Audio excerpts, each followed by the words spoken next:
Congress ಸಚಿವರುಗಳಿಗೆ high command ಬುಲಾವ್, ಶೀಘ್ರವೇ ದೆಹಲಿಗೆ ಹಾರಲಿದ್ದಾರೆ 28 ಸಚಿವರುಗಳು. ಹಾಯ್ ಹಲೋ ನಮಸ್ಕಾರ ವೀಕ್ಷಕರೇ, ಕರ್ನಾಟಕ ಟಿವಿಗೆ ಸ್ವಾಗತ. ನಾನು ಯೋಗೇಶ್ ಈಶ್ವರ್.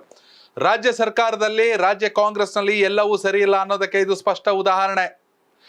ಎಲ್ಲ ಅನ್ಕತವ್ರೆ, ಒಂದ್ ಕಡೆ ಸಂಭಾವ್ಯ ಪಟ್ಟಿಯನ್ನ ತೆಗೆದುಕೊಂಡು ಎಲ್ಲಾ ಸಚಿವರುಗಳು ಕೂಡ ಹೈಕಮಾಂಡ್ ಬಳಿ ಹೋಗಕ್ ರೆಡಿ ಆಗವ್ರೆ ಅಂತ. ಇಲ್ಲಿವರೆಗೂ ಸಿಎಂ ಮತ್ತು DCM ಒಂದಷ್ಟು ಜನ ಸಚಿವರುಗಳು ಮಾತ್ರ ಹೈಕಮಾಂಡ್ ಹತ್ರ ಹೋಗ್ತಾ ಇದ್ರು. ನಮ್ದು ಹಿಂಗಿಂಗ್ ಐತೆ ಸಮಸ್ಯೆಗಳು, ನಮ್ದು ಸಕ್ಸಸ್ ಹಿಂಗಿಂಗಿದೆ, ನಾವು ಹಿಂಗಿಂಗ್ ಬ್ಲೂ ಪ್ರಿಂಟ್ ಹಾಕಿದೀವಿ, ಅದಕ್ಕೆ ಓಕೆ ಮಾಡಿ ಅಂತ. ಯಾವಾಗ After exams, everybody asks us only one question. How much did you score? What is your percentage? They ask us 100 such questions. I always give only one answer. CBC exam scanner books. ಕಳೆದ ಬಾರಿ CM Siddaramaiah ಮತ್ತು DCM DK Shivakumar ಅವರು ನಿಗಮ ಮಂಡಳಿ ಪಟ್ಟಿಯನ್ನು ತಗೊಂಡು ಹೋದ್ರು. ಅವಲೇ high command ಕೆಂಡಾಮಂಡಲ ಆಯ್ತು.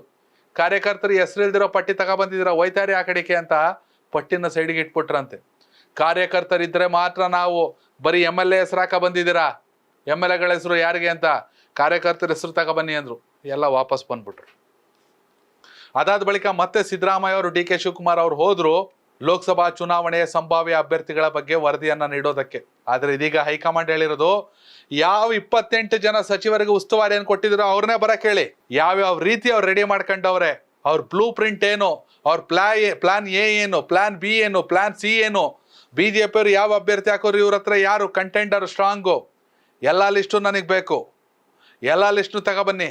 ಈಗ 28 ಜನರು ಡೆಲ್ಲಿಗೆ ವಿಮಾನ ಹತ್ತಬೇಕು. ಇದು ಹೈಕಮಾಂಡ್ ಬಂದಿರುವಂತ ಆರ್ಡರ್.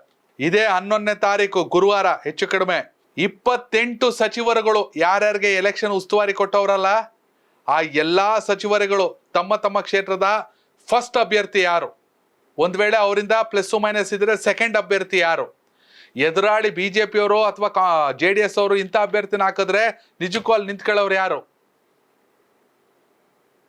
ಪ್ರತಾಪ್ ಸಿಂಹಂಗ್ ಟಿಕೆಟ್ ಕೊಟ್ರೆ ಸ್ಟ್ರಾಂಗ್ ಯಾರು ಮೈಸೂರಲ್ಲಿ, ಪ್ರತಾಪ್ ಸಿಂಹಂಗ್ ಕೊಡ್ಲಿಲ್ಲ ಅಂದ್ರೆ ಯಾರು ಸ್ಟ್ರಾಂಗು, ಹಾಸನದಲ್ಲಿ ಪ್ರಜ್ವಲ್ ರೇವಣ್ಣ ನಿಂತ್ಕೊಂಡ್ರೆ ಕತೆ ಏನು, ನಮ್ಮ ಕಡೆಯಿಂದ ಯಾರು ಅವ್ರೆ ಬದ್ದಳ್ಕೆಲಿ, ಇಲ್ಲ ಪ್ರಜ್ವಲ್ ರೇವಣ್ಣ ಬದಲು ದೇವೇಗೌಡರೇ ನಿಂತ್ಬಿಟ್ರೆ ಕೊನೆ ಚುನಾವಣೆ ಕಾರ್ಡ್ ಪ್ಲೇ ಮಾಡ್ತಾರೆ, ಅವ್ರನ್ನ ಸೋಲ್ಸೋಂಥ ಕೆಪಾಸಿಟಿ ಇರೋ ಅಭ್ಯರ್ಥಿ ಯಾರು, ಇವೆಲ್ಲವನ್ನ ರೆಡಿ ಮಾಡ್ಕೊಂಡು ಹೋಗ್ಬೇಕು.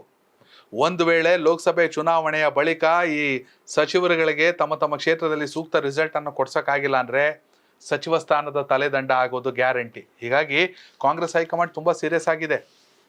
DK ಶಿವಕುಮಾರ್ ಅವರ ಚಾಣಾಕ್ಷತನ, ಸಿದ್ದರಾಮಯ್ಯ ಅವರ ಅನುಭವ, ಮಲ್ಲಿಕಾರ್ಜುನ ಖರ್ಗೆ ಅವರ ಮಾರ್ಗದರ್ಶನ, ಇವೆಲ್ಲದರ ಹೊರತಾಗಿ ಕೂಡ ಆಯಾ ಸಚಿವರುಗಳೇ ಅದಕ್ಕೆ ಜವಾಬ್ದಾರಿಯನ್ನು ಹೊರಬೇಕು ಅನ್ನೋ ಲೆಕ್ಕಾಚಾರ ಇದೆ. ಹೀಗಾಗಿ ಜನವರಿ 11ನೇ ತಾರೀಕು ಎಲ್ಲ 28 ಸಚಿವರುಗಳು ಕೂಡ ದೆಹಲಿಗೆ ವಿಮಾನವನ್ನು ಹತ್ತುತ್ತಾರೆ. ಹೈಕಮಾಂಡ್ ಮುಂದೆ ತಮ್ಮ ಕ್ಷೇತ್ರಗಳ ಪಟ್ಟಿಯನ್ನು ಹಿಡ್ತಾರೆ. ಎಸ್ ವೀಕ್ಷಕರೇ, ನಿಮ್ಮ ಪ್ರಕಾರ ಈ ಬಾರಿ ಲೋಕಸಭಾ ಚುನಾವಣೆಯಲ್ಲಿ ಕರ್ನಾಟಕದ 28 ಲೋಕಸಭಾ ಕ್ಷೇತ್ರಗಳಲ್ಲಿ ಯಾವ ಪಕ್ಷಕ್ಕೆ ಎಷ್ಟು ಸ್ಥಾನ, BJPಗೆ ಎಷ್ಟು, JDSಗೆ ಎಷ್ಟು, ಅಥವಾ BJP JDS ಸೇರ್ಬಿಟ್ಟು ಎಲ್ಲ 28 ಕೊಳ್ಳೆ ಹೊಡಿತೀನಿ ಅಂತ ಅವ್ರು ಅಂತವ್ರೆ.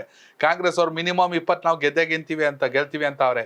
ಏನಾಗ್ಬೋದು ನಿಮ್ಮ ಅಭಿಪ್ರಾಯ ಅಂತ ತಿಳಿಸಿ. ಹಾಗೆ ಈ ಬಾರಿ ಯಾರು ದೇಶದ ಪ್ರಧಾನಿ ಆಗಬೇಕು, ನರೇಂದ್ರ ಮೋದಿ ಅವರ, ಮಲ್ಲಿಕಾರ್ಜುನ್ ಖರ್ಗೆ ಅವರ, ರಾಹುಲ್ ಗಾಂಧಿ ಅವರ, ನಿಮ್ಮ ಅಭಿಪ್ರಾಯ ತಿಳಿಸಿ. ಧನ್ಯವಾದಗಳು.